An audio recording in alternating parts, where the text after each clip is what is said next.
নবী জাবেরের হাত নিয়ে পেটের ভিতরে ঢুকালেন, পেটের ভিতরে বোলালেন। নবীর বেল কাটতে ছিল না বলে পাথরের টুকরা দিয়ে দিয়ে পায়জামা তলিকা শক্ত করে বেঁধে রেখেছেন। জাবেরের হৃদয়টা টুকরো টুকরো হয়ে গেল, জাবেরের হৃদয়টা খাট হয়ে গেল। নবীর সামনে দাঁড়াই বলেন, ইয়া রাসূলুল্লাহ, একটু সময় আমাকে দেন, আমি আপনার ব্যাপারে আমার স্ত্রীর সঙ্গে একটু পরামর্শ করতে চাই। আপনি না খাওয়া এটা আমি কখনোই মেনে নিতে পারি না। নবীজি অনুমতি দিলেন। জাবের চলে গেলেন স্ত্রীর কাছে। স্ত্রীর সামনে দাঁড়িয়ে বলেন, ও আল্লাহর বান্দি, যেই নবীর চেহারার দিকে তাকাইলে পেটে ক্ষুধা থাকে না, যেই নবীর দিকে তাকাইলে চাঁদের দিকে তাকাইলে চাঁদের ভিতরে অনেক দুর্নাম দেখা যায়, চাঁদের ভিতরে অনেক কলঙ্ক দেখা যায়, নবীর চেহারায় কলঙ্ক দেখা যায় না। সেই নবী 7 দিন পর্যন্ত কিছুই খায় না। যুদ্ধের ময়দানে নবী এসেছেন, একবার মাথা নিচু করলে উঁচু করতে পারে। অনেক কষ্ট হচ্ছে আপনাদের, তাই না?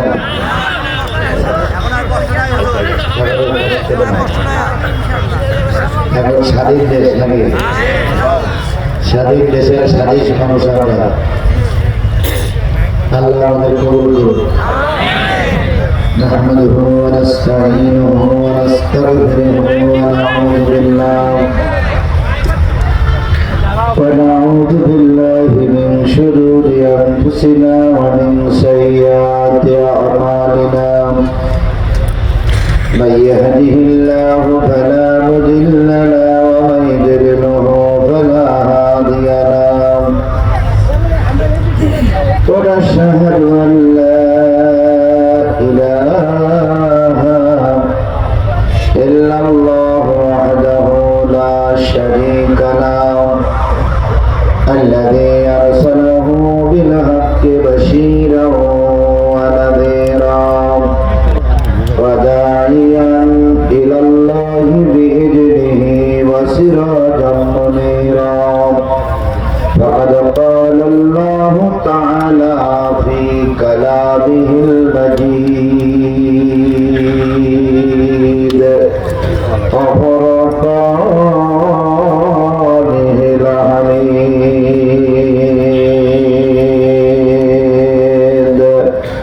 أعوذ بالله من الشيطان الرجيم. بسم الله الرحمن الرحيم. ومن يطع الله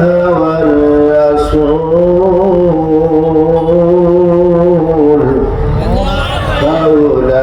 فأولئك مع الذين أنعم الله عليهم من النبيين والصديقين والشهداء والصالحين. وحسن أولئك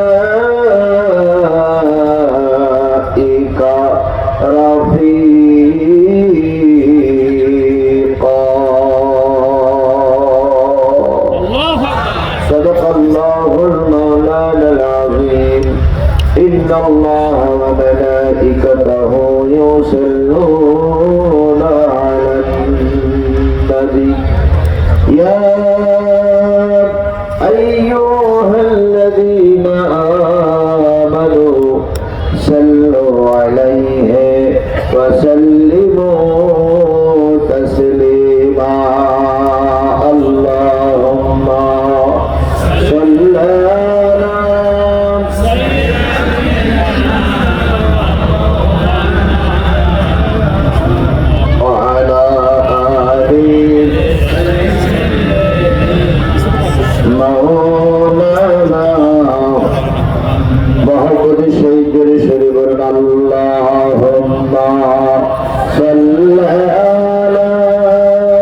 যাদের জান কাল হাসরে রসুল বিনা নাই রে কারো পরিত্রাণ আল্লাহুম্মা জোরে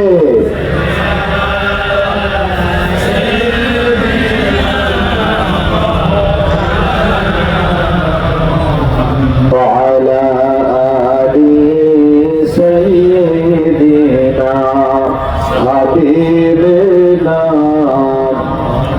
لا إله إلا الله جل لا إله لا إله لا إله لا إله لا إله إلا الله محمد আকাশ নীলে নীলে মেঘের ঝিলে ঝিলে ওই নামেরই সুর শোনা যায় বলে আপন হারা লা ইলাহা লা لا إله إلا الله محمد رسول الله لا إله لا إله لا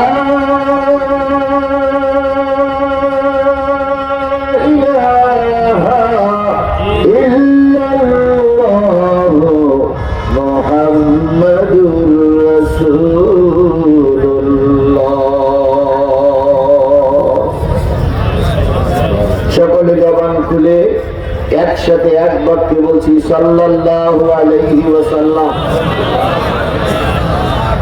বগুড়া জেলার শিবগঞ্জ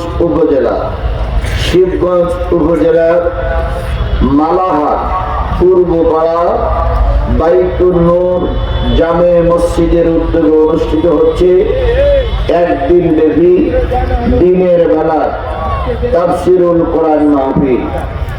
তারিখ 19 ডিসেম্বর 2024, রোজ বৃহস্পতিবার। আজকের এই তাফসীরুল কোরআন মাহফিলের শ্রোতা ভাজন স্বনামধন্য সম্মানিত সভাপতি জনাব হযরত মাওলানা মোহাম্মদ আব্দুল বারী খতিব অত্র জামে মসজিদ। আজকের মাহফিলের সম্মানিত প্রধান অতিথি জনাব মোহাম্মদ আবু বকর সিদ্দিক, সাবেক ইউপি সদস্য মোকামতলা, বাংলাদেশ জাতীয়তাবাদী তাঁতি দল নেতা, শিবগঞ্জ উপজেলা। আজকের এই মাহফিলের বরেণ্য অতিথিবৃন্দ জনাব মাকসুদার রহমান খোকন, স্বত্বাধিকারী MTB ইটভাটা মালাহার মোকামতলা বগুড়া, জনাব আব্দুল সালাম সাংগঠনিক সম্পাদক শিবগঞ্জ উপজেলা কৃষক দল। আজকের এই মাহফিলের অন্যান্য দাওয়াতি অতিথিবৃন্দ, বিভিন্ন রাজনৈতিক দলের নেতৃবৃন্দ আলোচনা করে ধন্য করেছেন বিশিষ্ট ইসলামী চিন্তাবিদ, আধুনিক ইসলামী চিন্তাবিদ, ধারাবাহিক আলোচক মাওলানা মোহাম্মদ রাইহানুল ইসলাম সালেহী, আরবি প্রভাষক DS আলিম মাদ্রাসা খতিব আমতরিয়ে কেন্দ্রীয় জামে মসজিদ শিবগঞ্জ বগুড়া সহ আজকের এই মাহফিলের অন্যান্য দাওয়াতি ওলামায়ে হযরত, এলাকার বিভিন্ন কুঠির থেকে আগত দিনদার পরেজগার মুত্তাকি মুসলমান ভাই ও বন্ধুগণ, পর্দায় অবস্থানদাতা শ্রদ্ধাশীলা মা ও বোনেরা, দাঁড়ানো বসা সকল ভাইদেরকে নিয়ে আমি আমার আন্তরিক সালাম পেশ করছি। আশা করছি সালামের জবাবটা সবাই মিলে জোরে সরে দিবেন। আসসালামু আলাইকুম ওয়া রাহমাতুল্লাহি ওয়া বারাকাতুহু। আল্লাহ পাকের দরবারে কোটি কোটি শুকরিয়া। হাজারো ব্যস্ততার ভিতরে, অনেক কাজ এবং ব্যস্ততার মধ্যে আপনাদেরকে ক্ষণিকের জন্য একটু ব্রেক করে আল্লাহর কোরআন এবং রসুলের হাদিস শোনার মতন পরিবেশ আল্লাহ তৈরি করে দিয়েছেন। যে মানুষগুলো আপনারা এসেছেন, সত্যি আপনাদের ধন্যবাদ দিতে হয় যে আপনারা আল্লাহর জান্নাতি মানুষ। যদি বলেন কেন, বলুন তো, কোরআনের চাইতে দামি কিতাব আর পৃথিবীতে কিছু আছে? সেই দামি জিনিস শোনার জন্য আপনারা বসেছেন। আপনারা বসে আছেন নিচে। যদি সব মানুষকে উপরে বসতে দেওয়া যেত তাহলে আমার মনটা ভালো লাগতো, কারণ আপনারা সবাই জান্নাতি। আমি বলে দিতে পারি আপনারা সবাই এই মুহূর্তের জন্য জান্নাতি। এই মুহূর্তে, যে মুহূর্তে আপনারা বসেছেন, আমি লিখে দিতে পারি আপনারা এই মুহূর্তের জন্য আপনারা জান্নাতের ভিতরে বসে আছেন। যদি বলেন হুজুর এত জোর করে বলতেছেন কেন, একথা আমার নয়, একথা আমার আল্লাহ, একথা আমার রাসূলের, একথা ধর্ম স্বীকৃতি দেয় যে যারা কোরআন হাদিসের মাহফিলে বসে তারাই জান্নাতের ভিতরে বসে যান।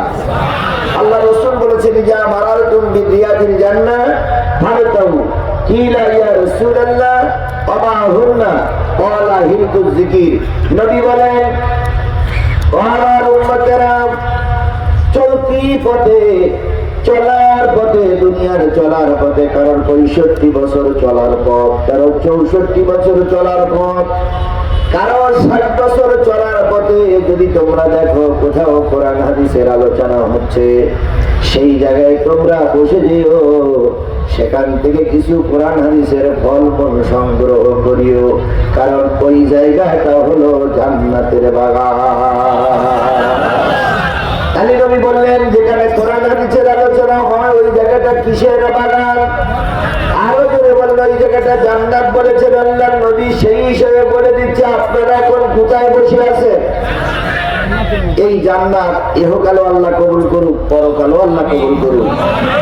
দুনিয়ার জান্নাতে ঢুকলে তাও বাহির হওয়া যায়।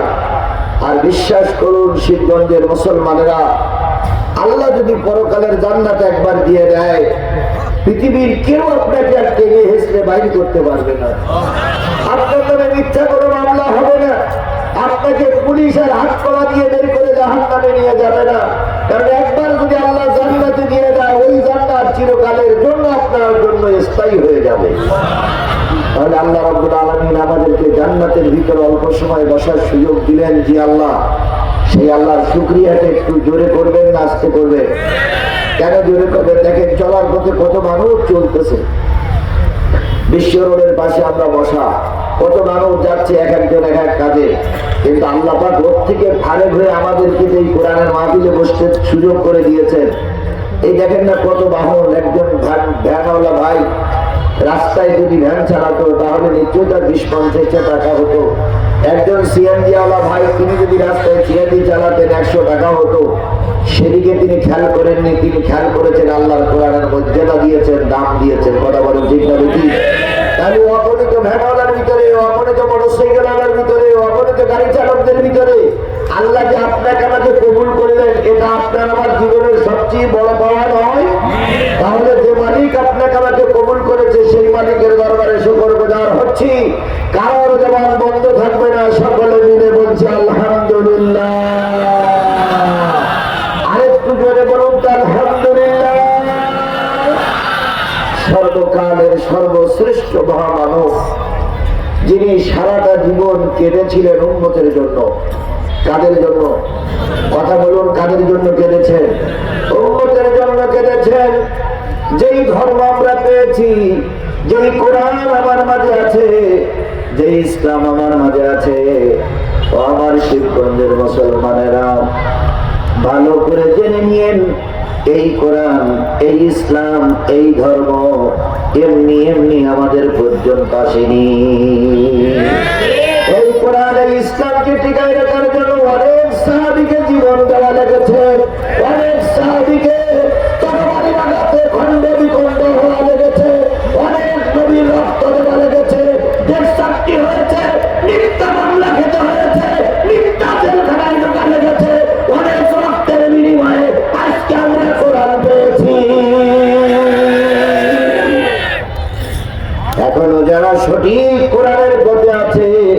এখনো যারা সঠিক কোরআনের কথা বলতেছে, হয় তাদের জেল হচ্ছে, নাই তাদের মামলা হচ্ছে, নাই তাদের ফাঁসি হচ্ছে, নাই তাদের কোথায় কোথায় মারা হচ্ছে।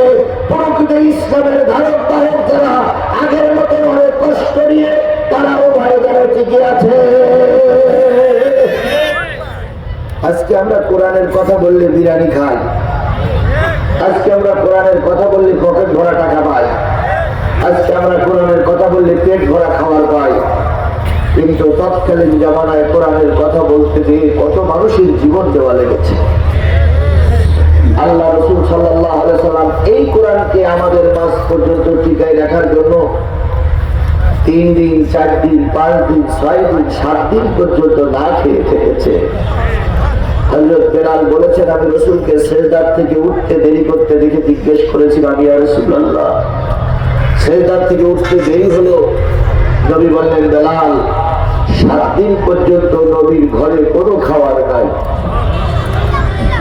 বলুন তো, নবী যদি পয়সা টাকার পিছনে মেহনত করতেন, পাহাড়ের গায়ে ফু দিলে পাহাড় কি হয়ে যেত? সোনা হয়ে যেত। কিন্তু নবীর টার্গেট ছিল দিন প্রতিষ্ঠা করা। কথা বলেন, কথা বলেন।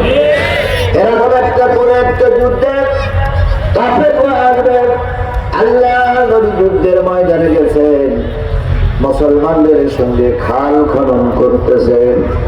যাবের 3 জন সাহাবীর পরে তিনিও খাল খনন করতেছেন।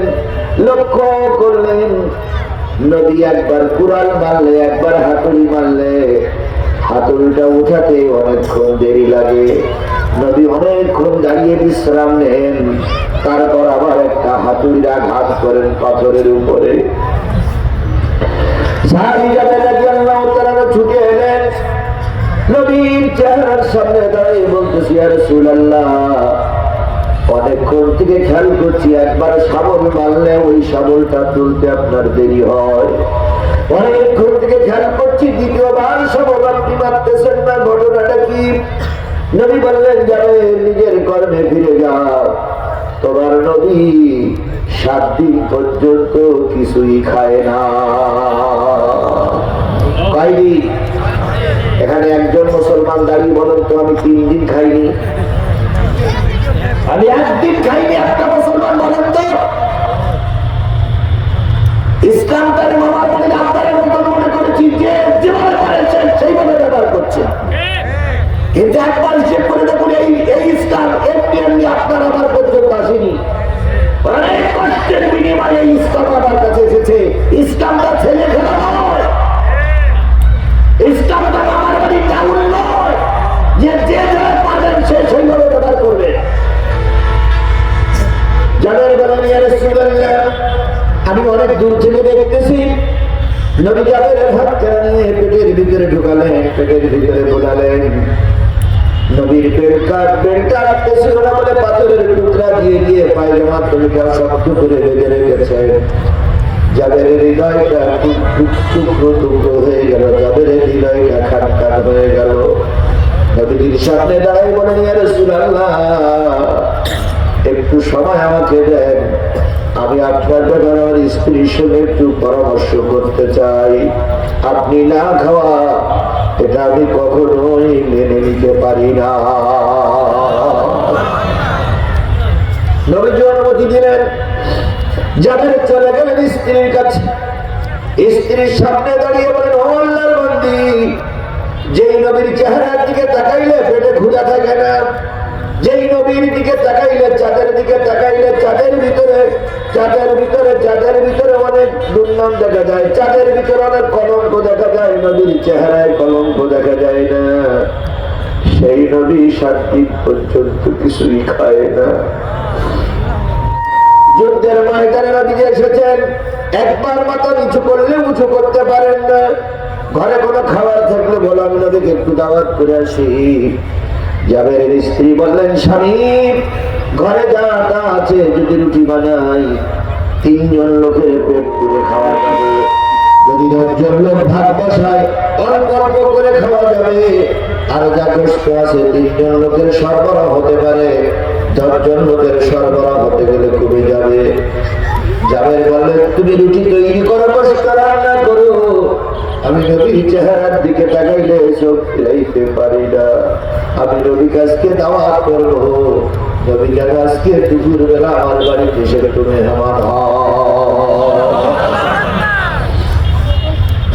যাবেন। চলে গেলেন রাসূলের পাশে দাঁড়ায় বলতেছে, ইয়া রাসূলুল্লাহ, আপনার কষ্ট দেখে আমি আমার স্ত্রীর সঙ্গে পরামর্শ ক্রমে আজকে দুপুর বেলা আপনাকে আমার বাড়িতে একটু দাওয়াত করলাম, দয়া করে দাওয়াতটা গ্রহণ করুন। নবী বললেন, জামিল কয়জনকে দাওয়াত করেছো? ইয়া রাসূলুল্লাহ, আমার বাড়িতে যা রুটি হয়েছে, যা বস্তু পাক হয়েছে, 3 জন লোক খাইলে পেট পুরে খাওয়া যাবে, 10 জন লোক খাইলে একটু কম হয়ে যাবে। আপনি 3 জন যদি খুব বেশি নিয়ে যেতে চান 10 জন নিয়ে যাবেন, তার বেশি নিয়ে গেলে আমার কিন্তু খাদ্যের সংকুলন হবে না। নবী বললেন, যাবেন বাড়ি যাও, বাড়ি গিয়ে তুমি তোমার স্ত্রীকে বলো, শুধু 10 জন নয়, তোমার বাড়িতে আজকের এই যুদ্ধের ময়দানে 3000 সাহাবী কাজ করছে, এই 3000 সাহাবী তোমার বাড়িতে আজকে মেহমান হয়ে যাবে।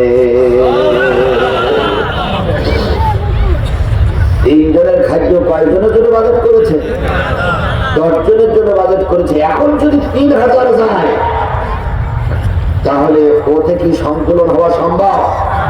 অবশ্যই সম্ভব, যদি কার রহমত থাকে। জোরে বলেন, কার রহমত থাকে? আল্লাহর যদি রহমত থাকে, হাজার হাজার লোকের প্রয়োজন হয় না, অল্প কিছু সরকার লোক দিয়ে দেশের স্বাধীনতা আছে, যদি আল্লাহর রহমত হয়।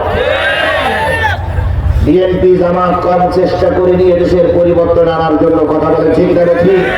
যতবার ময়দানে নেমেছে, ততবার গুলি খেয়েছে, ততবার ডাবলা খেয়েছে, ততবার লাশ হয়ে ফিরে আসতে হয়েছে। বিএনপি জামাত যখন দেখলো আমাদের চেষ্টায় আর সম্ভব না, এই ব্যক্তির বাচ্চা বেঁচে থাকা অবস্থায় আমরা আন্দোলন করে কিছুই করতে পারবো না, তখন বিএনপি জামাতের লোকেরা কিছু ঢিলা দিল, যে আর কত মামলা খাওয়া যায়, আর কত বাইক খাওয়া যায়, আর কত লাশ ফেলানো যায়। আল্লাহ বললেন, তোদের চেষ্টা শেষ, আমার রহমত শুরু। তোমাদের চেষ্টা শেষ, কার রহমত শুরু হয়েছে না হয়নি? যে ছাত্রদের দ্বারা দেশের এই স্বাধীনতা আসতো, দ্বিতীয় স্বাধীনতা, বলুন তো এই ছাত্রদেরকে আমরা কি কেউ চিনতাম?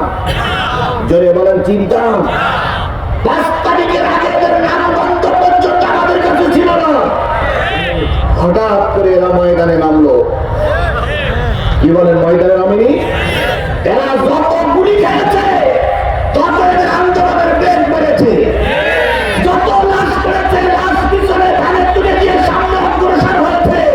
এরা বুঝেছে, যদি বাংলাদেশের সব ছাত্র মারা যায়, তবুও শেখ হাসিনার গদির দিকে না নামা পর্যন্ত আমরা আমাদের মায়ের কোলে ফিরে যাব না, যাব না।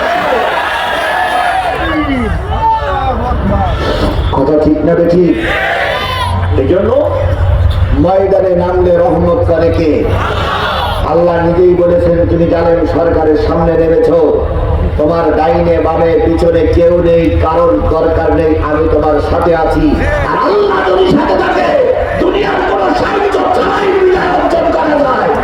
আল্লাহ যদি সাথে না থাকে, গোটা বাংলাদেশের র্যাব, পুলিশ, বিজিবি, আর্মি দিয়েও ক্ষমতায় টিকে থাকা যায় না, কুকুরের মতন পালিয়ে যাওয়া যাবে। এত করে বলতে না, এত করে বাকবাকুল করতেন আর বলতেন, আমরা পালানো জাত নই, আমরা পালাবো না। অথচ ওনারাই সবার আগে পালাই গেলেন। ছাত্ররা এক ধাক্কা দিলে এক ধাক্কা দিয়ে পালাই চলে গেছেন। কথা বলে ঠিক না কি? সুতরাং সকল ক্ষেত্রে রহমতের দরকার কার? কয়েকজনের খাবার 10 জন খেতে পারবে, কিন্তু আল্লাহ বললেন কয়েকজন যাব। আচ্ছা বলেন, আপনার বাড়ি যদি এইরকম লোক আসে, হুজুর দাওয়াত করেছে, জিজ্ঞেস করেছে হুজুর কয়জন আসবেন, তো হুজুর বলেছে আমার সঙ্গে 5 জন আছে। তা কর্তৃপক্ষ 5 জনের একটা খাওয়ার ব্যবস্থা করে বলে কিন্তু হুজুর সঙ্গে আর 2 একজন থাকতে পারে, তাহলে 10 জন হোক। আচ্ছা হুজুরের সঙ্গে যদি 200 লোক আসে, তাহলে বাড়িওয়ালা পালাতে বাধ্য হবে না? যে ওদের মসজিদে বৈশাখ আমি চলে গেলাম, আমি আর এখন দেখা করবো না, কারণ দুশোকে খাওয়ার ব্যবস্থা কি দূর করবো? কি কথা বললেন? আমার কথা বললেন? 5 জনের জায়গায় 10 জনই হয়, 200 না কমই তো হয় না। যাবেন রাদিয়াল্লাহু তাআলা থমকে দাঁড়িয়ে গেলেন, ইয়া রাসূলুল্লাহ, 3 জনের খাবার 10 জন পর্যন্ত খাওয়া যায়, কিন্তু 3000। নবী বললেন, যাবেন রে, আমি 7 দিন না খাওয়া, আবু বকর 5 দিন না খাওয়া, আমি 7 দিন না খাওয়া, ওমর 3 দিন না খাওয়া, আমি আলির দিক তাকাই দেখতেছি, আমিও 5 দিন না খাওয়া। কাকে রেখে আমি দাওয়াত খেতে যাবো? তুমি বাড়ি যাও, রুটির পাত্রটা ঢেকে রাখো, আর গোশের পাত্রটা চুলার পরে রাখবে। আমি নবী যতক্ষণ পর্যন্ত না যাব ততক্ষণ গোশের পাত্র না হবে না, আর রুটির পাত্রটা ঢেকে রাখবে। আল্লাহর পরে তাওয়াক্কুল করো, আল্লাহ যদি বরকত দেয়, 3 জনের খাবার আল্লাহ পাক 3000 লোকের মাধ্যমে বন্টন করে দেবে। এর নাম নবী। আল্লাহ নবী আসছেন, 2খানা করে রুটি 2 টুকরা করে গোশত বিতরণ করতে শুরু করলেন। 3000 লোকের মাঝে বন্টন হয়ে গেল। এখনো দেখা যাচ্ছে রুটির পাত্রে রুটি আছে, গোশের পাত্র গোশ আছে। নবীজি বললেন, আবার খাওয়া শুরু করো। সবাই খাইলেন। খাওয়ার পর নবীজি বললেন, ও যাবের, টেনশন করো না, আল্লাহ যদি বরকত দেয়, অল্প জিনিস অনেক মানুষের ভিতরে বিতরণ হয়ে যায়। সেই নবীর হাতের ছোঁয়ায় 3 জন লোকের খাদ্য 5000 লোক খেয়েছিলেন। সেই নবী আপনার আমার নবী, কথা বলেন ঠিক না ঠিক? সেই নবীর নাম শোনার পরে দুরূদ শরীফ পড়া দরকার আছে না নাই? সবাই মিলে বলছি সাল্লাল্লাহু আলাইহি ওয়াসাল্লাম। বন্ধুগণ, কর্তৃপক্ষ একদল যুবক, একদল রাস্তায় চলা, একদল কর্মজীবী, একদল ছাত্র যুবকরা কোরআনের মাহফিল দিয়েছে। কোরআনের মাহফিলে তারা আমার মতো একজন নগণ্য গুনাহগারকে ডেকে নিয়ে আসছেন কিছু কোরআনের কথা শোনানোর জন্য। আমি আপনাদের সামনে সূরা নিসার 69 নম্বর আয়াতটা তেলাওয়াত করেছি। এই তেলাওয়াতকৃত আয়াতের উপরে ভিত্তি করে মাগরিবের একটু আগে আপনাদের ছেড়ে দেব, যেহেতু অনেক দূরের মানুষ আছেন, মা বোনেরা আছেন, মাগরিবের একটু আগেই আমি ছেড়ে দেব। এতটুক সময় কি কোরআনের খাতিরে বসা যাবে? কারা কারা বসতে রাজি আছেন? একটু হ্যাঁ কিছু করে রাখতো। লিল্লাহে তাকবীর, নারায়ে তাকবীর। হাত নামা।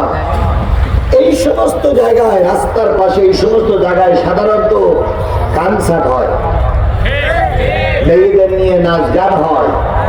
আমরা রাস্তায় যাই, অনেক সময় রাত 12-1টার সময় ফাঁকা ময়দানে লাইট জ্বালিয়ে ছেলে মেয়েরা গান করে। এই গান না দিয়ে ছেলেরা দিয়েছে কিসের মাহফিল? মুসলমান বলুন তো, কিসের মাহফিল দিয়েছে? ছেলেরা সব যুবক। ওনাদের সঙ্গে মসজিদের খতিব সাহেব আছেন, ইমাম সাহেব আছেন, এরা একটু সহযোগিতা করেছেন, গ্রামবাসী সহযোগিতা করেছেন। এই ছেলেরা যদি এই বছর মাহফিল দিয়ে যা খরচ খরচা করেছে, এই খরচ খরচার টাকা যদি না ওঠে, ব্যাগে যায়, তাহলে এই ছেলেদের ভিতরে কিছু সংখ্যক ছেলে বলবে যে গত বছর মাহফিল দিয়ে আমাদের টাকা উঠেনি, এবার গান দিয়ে দেখা যাক কি হয়। তো ওই ছেলেরা যদি মাহফিল থেকে দূরে সরে দিয়ে গান দেয়, তাহলে তার জন্য কি আমরা দায়ী নই? জোরে বলেন, তার জন্য কি আমরা দায়ী নই? কিন্তু এই ছেলেদের ধরে রাখার জন্য আমরা যদি তাদের পিছনে একটু হেল্প বা সাহায্য করতাম, ওই ছেলেগুলো যাত্রা করে যেত না, ওই ছেলেগুলো সিনেমায় যেত না। শুধু আমাদের দুর্বলতার কারণে ওই ছেলেগুলো বিপদগামী হবে। কিয়ামতের দিন আল্লাহর কাছে আপনার আমার মতো মুরব্বীদের কই ফাতোয়া আছে। তাই আমি আপনাদের সামনে সামান্য একটু সময়, আমি মূল আলোচনায় যাবো, সামান্য একটু সময় আমি আপনাদের কাছে দাবি করবো। চলতি পথে সবাই বসেছেন, কেউ শূন্য পকেটে বসেন নেই। 20 টাকা, 50 টাকা, 100 টাকা, 200 টাকা আপনার পকেটে আছে। পুরীর একটা অংশ যদি এই ছেলেদের হাতে আমরা তুলে দিতে পারি, তাহলে ছেলেরা গান বাজনা বাদ দিয়ে আগামী বছর আবার কি দেবে? কোরআনের মাহফিল দেবে। এখন কোরআনের মাহফিলটা চালু থাক, এটা ছেলেরা কোরআনের মাহফিলটা চালু থাকে, এটাকে আপনারা সবাই চান? কারা কারা চান একটু হাত তোলেন যে হুজুর আগামী বছর এখানে কোরআনের মাহফিল হোক। মাশাআল্লাহ, আল্লাহ আপনাদের ঘরে বরকত দিক, আল্লাহ আপনাদের ঘরে রহমত করুক। ও ভাই, আজকে হয়তো আপনার কাছে টাকা আছে, মনে করতেছেন আমি গিয়ে বাড়ি যাবো কি করে। ভাই, বাড়ি পর্যন্ত আল্লাহ নাও নিয়ে যেতে পারে। গত 2 শুক্রবার আগে নরসিংদীর এক ইমাম সাহেব খুতবা দেওয়াকালীন অবস্থায় বাংলা ওয়াজ শেষ, উঠে দাঁড়াই বলেন আপনারা সুন্নত পড়েন তবে বলি পড় বলি। এই কথা বলার পরে তিনি হুডুই পড়ে গেলেন। ওই যে পড়ে গেছে আর তিনি ওঠেন নাই, ওখানেই মৃত্যুবরণ করেছে। একজন মসজিদের ইমাম, ওরকম অবস্থা আপনার আমার হতে পারে না ভাই। নিশ্চয়ই মঞ্চে যারা আছেন আপনাদেরকে সম্মান করে ওরা আপনাদের চেয়ারে বসাইছেন। আপনাদের পক্ষ থেকে 2-5 টাকা আসে, তাহলে ছেলেদের খরচের টাকাটা বেশি হয়ে যাবে, আগামী বছর মাহফিল দিতে পারবে। এই জন্য সকলের কাছে দাবি করছে, আপনিও পকেটে হাত দেবেন, আমিও পকেটে হাত দিচ্ছি। সবাই হাত দিয়ে ওদের হাতে একটু কিছু টাকা তুলে দিতে হবে, তারপর আমি মূল আলোচনায় যাব। এই জন্য যারা উপরে বসেছেন, আমি আপনাদের কাছে দাবি করি আপনাদের সম্মান করে চলা। ওরা আপনাদের ইজ্জত দিয়েছে, তাই আপনাদের ডেকে এনে চেয়ারে বসেছে। আপনার পক্ষ থেকে 10,000 20,000 টাকা ওরা দাবি করছে। যদি হয় মাশাআল্লাহ, আমার এক ভাই, নাম কি যেন, আব্দুল সালাম ভাই, উনি 2,000 টাকা দিয়েছেন। আল্লাহ ওনার দানটারে কবুল করুক। এবার ওনার 2,000 টাকা শুনে 10-10-20, এই ইতি 10 ইতি 10, 20টা টাকা আপনার পকেটে কার কার আছে? 20টা টাকা নিয়ে একটু হাত পুষো করে তো, 20 টাকা পকেটে হাত দেন। যেহেতু আমি 20 টাকা বের করেছি, 20 টাকা একটু বের করেন তো। 50 টাকা 100 টাকা দিলে ভালো হয়, তবে 20 টাকার নিচে যেন না হয়। সবাই একটু পকেটে হাত দেন। ছেলেরা জি ছেলেরা আছে আছে। ও মাশাআল্লাহ, তোমার নাম কি? আরাব। দেখেন আরাব বলে এসে গেছে। আরাব 200 টাকা। আমার থেকে আমি দিয়েছি, আমি না দিয়ে চাই না, আমার থেকে আমি দিয়েছি। আরবের পক্ষ থেকে 2,000 টাকা দেন ভাই, আপনারা একটু দেন, দেন সবাই মিলে দেন, সবাই মিলে দেন যতটুকু ভাই। রাকিব 500 টাকা, মাশাআল্লাহ, দেন ভাই দেন। রাকিব 500 টাকা। আবু তাহের 1,000 টাকা ধরে বলে মারহাবা। মাশাআল্লাহ, রাজ্যের 100 টাকা। আল্লাহ তুমি কবুল করো। মাশাআল্লাহ, আজকের মাহফিলের সম্মানিত সভাপতি খতিব মানুষ, তিনি কতই বা বেতন পান, তার পক্ষ থেকে তিনি 2,000 টাকা।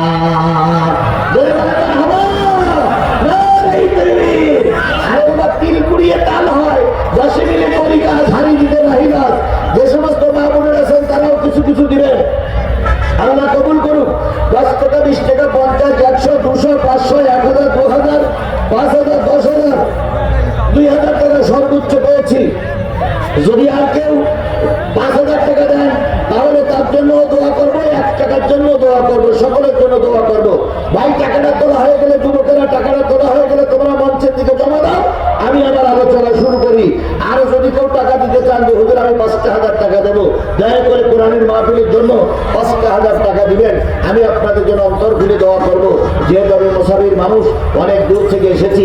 আল্লাহ আমাদের সবাইকে কবুল করুক, আল্লাহ আমাদের সবাইকে রহমত নাজিল করুক, সবাইকে দেওয়ার তৌফিক দান করুক। এবার একটা তাকবীর দিয়ে আমরা মূল আলোচনায় যাই। লিল্লাহি তাকবীর, লিল্লাহি তাকবীর। আল কোরআনের আলো, কোরআনের দান, দুনিয়ার মুসলিম।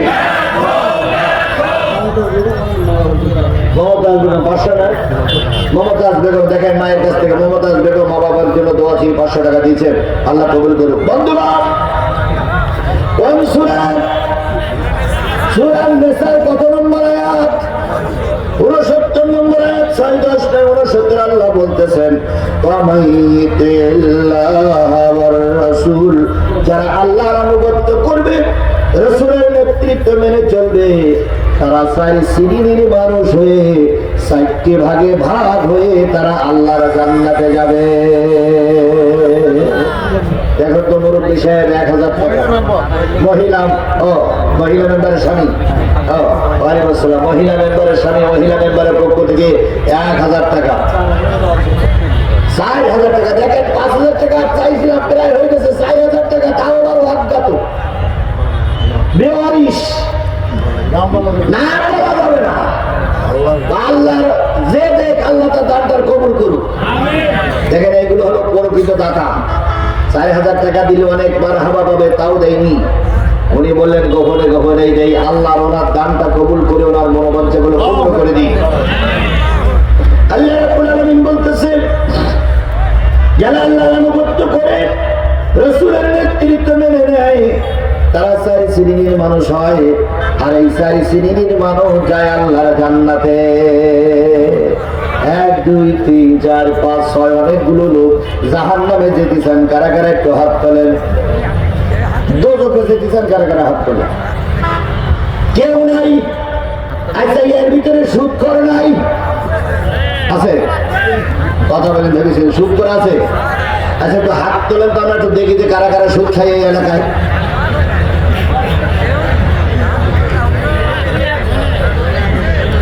সমস্যা কি? সুদ খান আপনার সব লোক জানে। সুদ খান তার লজ্জা করেন, এখন হাত তুলি লজ্জা করতেন, হাত তোলেন পরে জ্বালারে। তাহলে সুদ করে এই গ্রামে নাই, এই এলাকায় সুদ কর হাত তোলে না। কি পাইছে? তাহলে শরম মানুষের পাইল। এই শরমটা যদি মানুষের না পেয়ে আল্লাহর পায়, ওই লোকটা ছিল জাহান্নামী, হয়ে যাবে আল্লাহর জান্নাতি।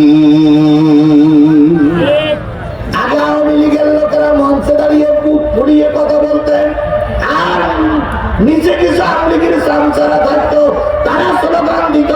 এখন যদি বলি কারা কারা আওয়ামী লীগ করেন হাত তোলেন।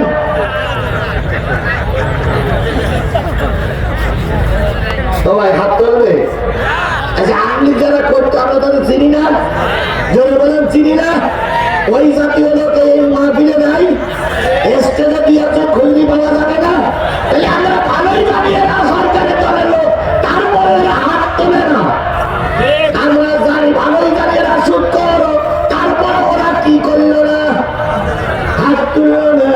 সুতরাং সুদখোর আর সাবেক আমলাদের, সাবেক আওয়ামী লীগের নেতা কর্মীদের কাছে আমাদের অনুরোধ, যা হয়ে গেছে গেছে, আজকের থেকে তওবা করে আল্লাহর পথে ফিরে এসো। নতুবা একদিন তোমার কবরে যাওয়া লাগবে, হিসাব তোমাকে আল্লাহর কাছে দেওয়া লাগবে। পিতা মাতার সঙ্গে নাফরমানি করে পিতা মাতারে মেরে বাড়ির থেকে বের করে দিয়েছে, এরকম লোক আছে না নাই? তারাও হাত তোলেন। ও আল্লাহ, তারাও হাত তোলে না। তাহলে বোঝা গেল এই এলাকায় সব নবীর অনুসারীরাই বসবাস করে। এখানে আমার মতন বক্তার ওদের দরকার নেই, এরা তো সব জান্নাতি। এখন এই জান্নাতি লোকদের জন্য আমার শেষ দোয়া রইল, যতদিন বেঁচে আছি ইসলামের দুশমনদের সাথে থাকবো, যতদিন বেঁচে আছি সুদের কারবারের সঙ্গে জড়িত হব, যতদিন বেঁচে আছি আল্লাহ রাসূলের নাফরমানির আওতায় পড়ে এরকম কোন কার্যকলাপ আমি করব। আল্লাহ বলতেছে 4 শ্রেণীর মানুষের সঙ্গে তোমার জান্নাত হবে। তার ভিতরে প্রথম যারা জান্নাতে যাবে তারা হলো মিনান নবিয়্যিন, তারা হলো নবী। নবীরা যাবে কোথায়? এই মুসলমান কথা বলেন, নবীরা যাবে কোথায়? এর ভিতরে কোনো সন্দেহ আছে? আরো জোরে বলেন, কোনো সন্দেহ আছে? কোনো সন্দেহ নাই, সব নবীরা যাবে কোথায়? জান্নাতে। এবার নবীদের সঙ্গে কি আপনারা জান্নাতে যেতে চান? নবীদের সঙ্গে কি আপনারা জান্নাতে যেতে চান? সব নবীদের 2টা গুণ ছিল। সব নবী আদম আলাইহিস সালাম থেকে মুহাম্মদ রাসূলুল্লাহ সাল্লাল্লাহু আলাইহি সাল্লাম পর্যন্ত 1,00,000 ইমামতন্তরে 2,24,000 পয়গম্বর, সকল নবীদের 2টা গুণ ছিল। 1 নম্বর গুণ হচ্ছে কোন নবী বেনামাজি ছিল না। কোন নবী কি ছিল না? তাহলে আপনারা নিয়ত করেছেন নবীদের সঙ্গে জান্নাতে যাবেন। যদি নবীদের সঙ্গে জান্নাতে যেতে চান, আজকে রিকশাওয়ালা, ভ্যানওয়ালা, মোটরসাইকেলওয়ালা, গাড়িওয়ালা, যত লোক মাহফিলের রাস্তাতে দাঁড়িয়ে আছেন, সকলের পায়ে ধরে অনুরোধ করছি, যতদিন বেঁচে আছি ইচ্ছা করে এক ওয়াক্ত নামাজ কাজা করবে না। তাহলে যদি এক ওয়াক্ত নামাজ আমরা কাজা না করি, আল্লাহ আমাদের কিসের সঙ্গে জান্নাতে দেবে? নবীর সঙ্গে জান্নাতে দেবে। 2 নম্বর যে কাজটার প্রয়োজন সেটা হচ্ছে কোন নবী দাড়িতে খুল লাগান নাই। সকল নবী ছিল দাড়িওয়ালা, সকল নবী ছিল কি দাড়িওয়ালা। আমাদের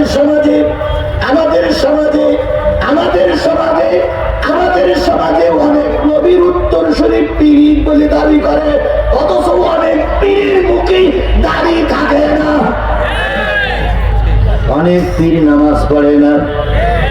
কি কায়দায় কয় নামাজ কোন জায়গায় সেজদা দিবি? গোটা পৃথিবীতে শয়তান সেজদা করেছে, তুই আবার সেজদা দিবি কোন জায়গায়? আবার কিছু কিছু পীর আছে কয় সেজদার মতন সেজদা একটা হলেই যথেষ্ট। পানির ভিতর আগুন জ্বলে ঝড় বাতাসে নেবে না। খাজা বাবার মুরিদি হইলে নামাজ রোজা লাগে না। পানি গড়গড়াইয়া পড়তাছে, বাবা আমায় ডাকতাছে, আয় রে মানিক আমার বুকে আয়। বুকের ভিতর আছে প্রাণ, তার ভিতরে মেশিন গান। ভান্ডারি বাবা আমায় পাগল বানাইছে। এই জাতীয় ভাণ্ড পীর আমাদের সমাজে আছে না নাই? আরো জোরে বলে আছে না নাই? আপনারা একটা পীর এলাকায় বসবাস করে, তার নাম হচ্ছে শাহ বলকি রহমতুল্লাহ আলাইহি। কথা বলেন ঠিক না বেঠিক? আচ্ছা, শাহ বলকি বেনামাজি ছিল না নামাজি ছিল? জোরে বলেন, শাহ বলকি নামাজি ছিল না বেনামাজি ছিল? তুমি পীর হয়ে গাঁজা খেয়ে তারপরে কি চুরিতে চাপটা খাইয়ে বলছে ময়দানে বসে আছো, তুমি নামাজ পড়ো না, তুমি পীর নামের শয়তান। সুতরাং আমরা পীরের বিরোধী নই। পীর হতে হলে অবশ্যই নামাজি হওয়া লাগবে, পীরের মুরিদ হতে গেলে অবশ্যই নামাজি হওয়া লাগবে। আওয়ামী লীগের কর্মী হন দুঃখ নাই, নামাজ পড়া লাগবে। বিএনপির কর্মী হন দুঃখ নাই, নামাজ পড়া লাগবে। জামাতের কর্মী নামাজ পড়া না, তুমি জামাতের কর্মী হতে পারো না। কথা বলেন ঠিক না বেঠিক? সুতরাং আজকের থেকে প্রথম টার্গেট আমরা নামাজ আদায় করব। কি করব? কয় ওয়াক্ত? আপনি আজকের থেকে তওবা করে 5 ওয়াক্ত নামাজ পড়বেন। নামাজ চলাকালীন অবস্থায় যদি আপনার মৃত্যু হয়, আমি আজিজুল ইসলাম বলে দিতে পারি আপনি আল্লাহর জান্নাতি। শাহজালাল এসেছিল ইসলাম প্রচার করার জন্য। কথা বলেন ঠিক না বেঠিক? শাহজালাল এসেছিলেন কি প্রচার করার জন্য? শাহজালালের দরবারে কারা কারা গেছেন একটু হাত তোলেন তো। অনেক লোক শাহজালালের দরবারে গেছেন। বলছি না, বলো শাহজালাল কোথায় বাড়ি? সিলেটে গেছেন না? সিলেট আপনারা? শাহজালাল রহমতুল্লাহ আলাইহি এসেছিলেন, ওনার বাড়ি ছিল ইয়েমেনে। কোথায়? আরো জোরে বলুন, ওনার বাড়ি ছিল কোথায়? ওনার ভেগ্নে শাহপরানকে নিয়ে উনি ইসলাম প্রচারের জন্য নবীর কাছ থেকে আদিষ্ট হয়ে তিনি এসেছিলেন বাংলাদেশে, সিলেটে। তিনি যখন আসবেন তখন ওই এলাকায় একটা হিন্দু রাজার আধিপত্য ছিল, হিন্দু রাজার রাজত্ব ছিল। নাম তার কি? গৌর গোবিন্দ। গৌর গোবিন্দ শুনল হুজুর আসতেছে দিন প্রচারের জন্য। বলুন তো, হুজুর দিন প্রচার করবে, এটাকে গৌর গোবিন্দরা সহ্য করতে পারে? আরো যারা বলেন সহ্য করতে পারে? এই গৌর গোবিন্দরা উত্তরসূরিয়ারা ভালো, এরা কখনো মুসলমানদের মেনে নিতে পারে না। ওরা মাতৃ মসজিদ ভাবে, আমার দেশে কোনো মন্দির ভালো হয় না। ওরা না খোলা মসজিদ ভাবে, আমার দেশে কোনো মন্দির ভালো হয় না। আর আমাদেরকে বলা হয় সন্ত্রাসী জঙ্গি। খোদার কসম, বিশ্বের সবচাইতে বড় জঙ্গি রাষ্ট্র হলে ভালো।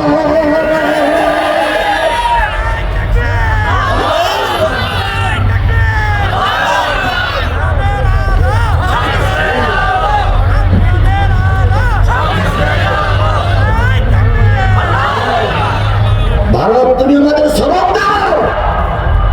কি কায়দায় চট্টগ্রাম দখল করবো, ঠ্যাঙের দিনে সারাই ভালো এসেবে। শেখ হাসিনা থাকলে বললে আমাদের কিছুটা বিশ্বাস হতো। এখন শেখ হাসিনা পালাইছে, তার কর্মীরা পালাইছে। কথা বলে ঠিক না? এখন বাংলাদেশ দখল করবার আমরা আগুন ছুটবো।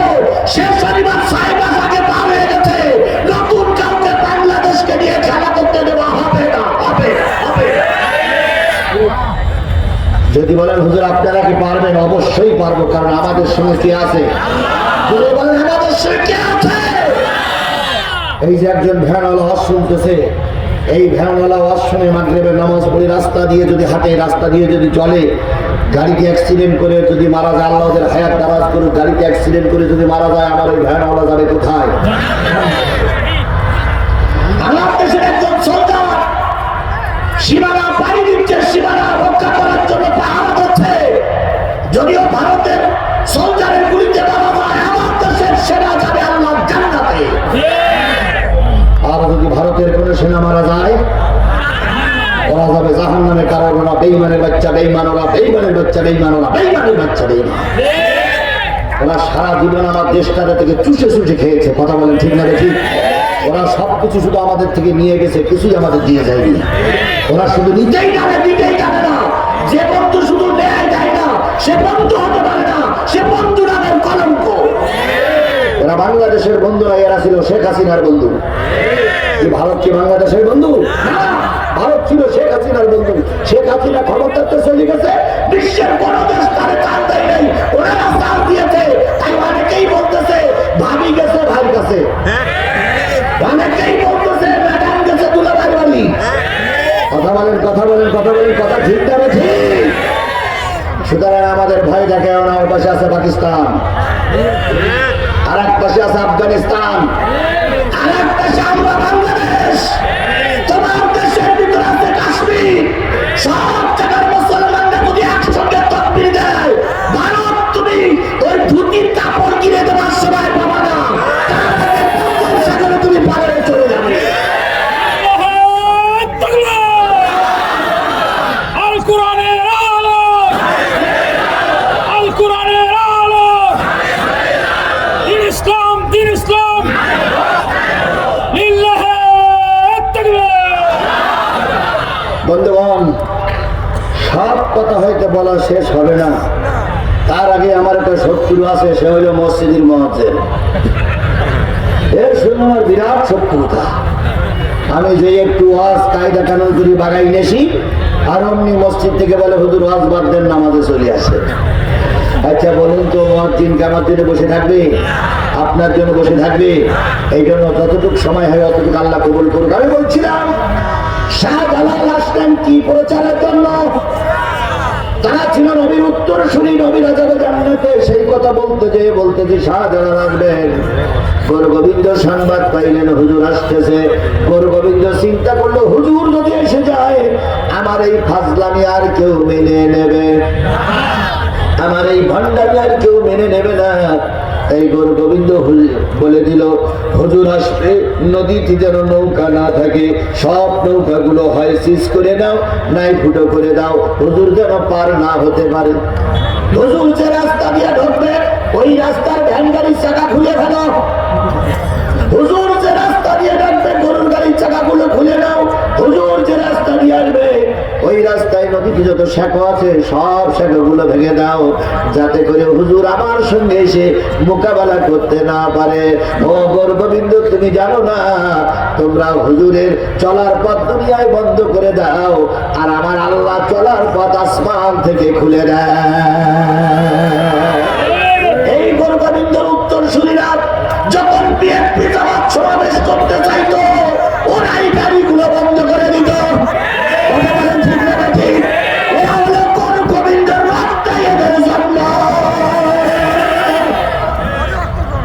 পৃথিবীর ইতিহাসে সরকারি ভাবে কোনোদিন গাড়ি বন্ধ হয়নি, ওই সরকারের আমলে ছাড়া।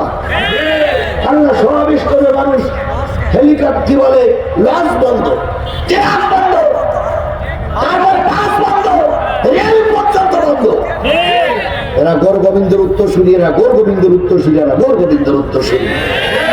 ও গোর গোবিন্দ ছিল পুরুষ, আর এ গোর গোবিন্দ ছিল লেডিস, লেডিস, লেডিস।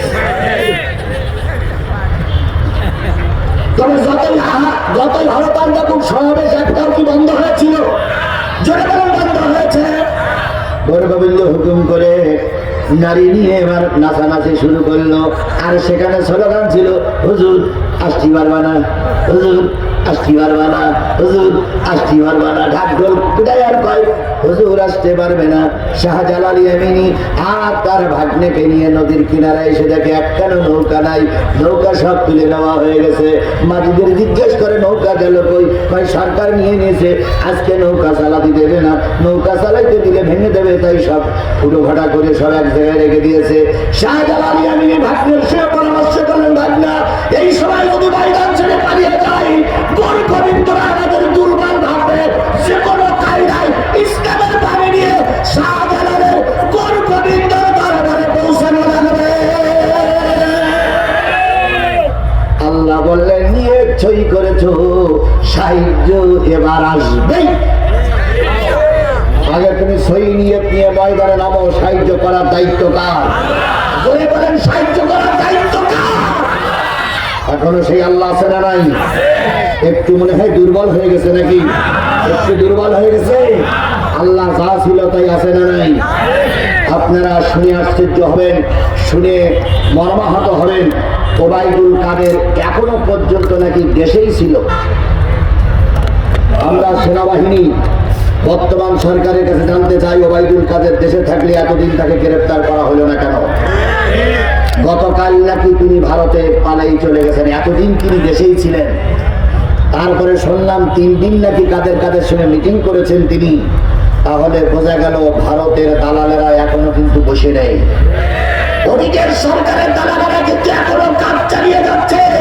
ও আমার বাংলাদেশের মুসলমান, আজকের এই মাহফিল থেকে শপথ দিতে হবে, যদি আমার রক্ত দিতে হয়, যদি আমার কাপড়ের কাপড় মাথায় বেঁধে রাস্তায় নামতে হয়, জীবনের সর্বোচ্চ দিয়ে রাস্তায় নামবো, তবে এই ফ্যাসিস্ট জানে, এই ফেরাউনের বাচ্চা আওয়ামী লীগের শেখ হাসিনাকে আর ক্ষমতার মস্তকে বসতে দেওয়া হবে না, হবে না, হবে না। কারা রাজি আছেন? 2 হাত উঠে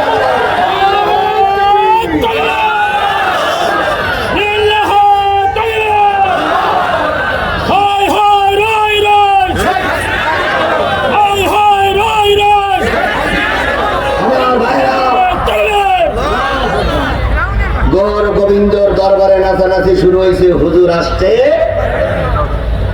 2 জন চিন্তা করলো কিভাবে পার হওয়া যায়। পরামর্শ করবে, বললে মামা যাই নামাজটা নদীতে ফেলাই দাও, যাই নামাজ নৌকার কাজ করবে। সুবহানাল্লাহ।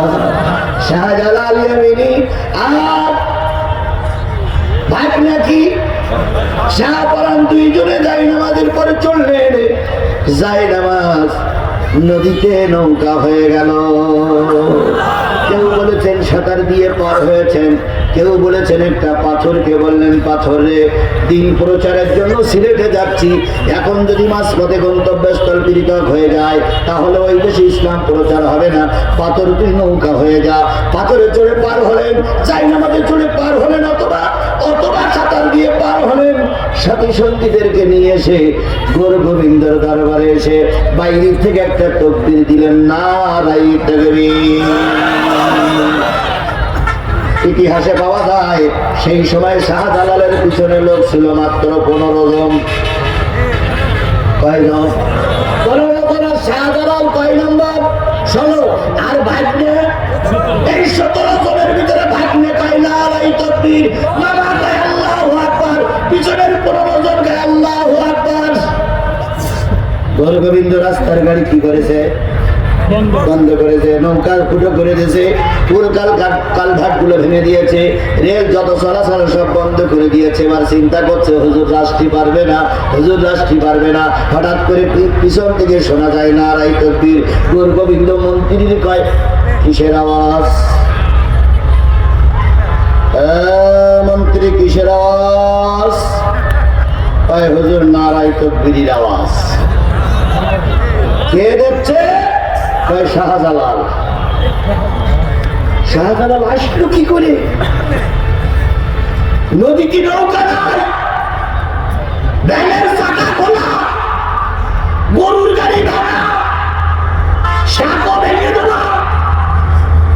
মন্ত্রী বলতেছে যাহবা না, শাহজালালের আল্লাহ মনে হয় শাহজালালকে নিয়ে আসছে। সেই শাহজালালের আল্লাহ আজিজুল ইসলামের আল্লাহ আর আপনাদের আল্লাহ এক আল্লাহ না পৃথক আছে? জোরে বলেন এক আল্লাহ না পৃথক আছে?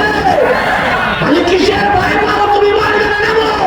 শাহজালালকে যে আল্লাহ সাহায্য করেছিল তোমাকে সেই আল্লাহ সাহায্য করবে, সেই আল্লাহ। আধারে ভয় পেও না, আধারে ভয় পেও না, আলো আছে আড়ালে, জালিমেরা পালিয়ে যাবে তুমি উঠে দাঁড়ালে। আধারে ভয় পেও না, আধারে ভয় পেও না, আলো আছে আড়ালে, জালিমেরা পালিয়ে যাবে তুমি রাস্তায় দাঁড়ালে। শাহজালাল তকবীর দিলেন, গোর গোবিন্দর সমস্ত মঞ্চ থরথর করে কেঁপে উঠল।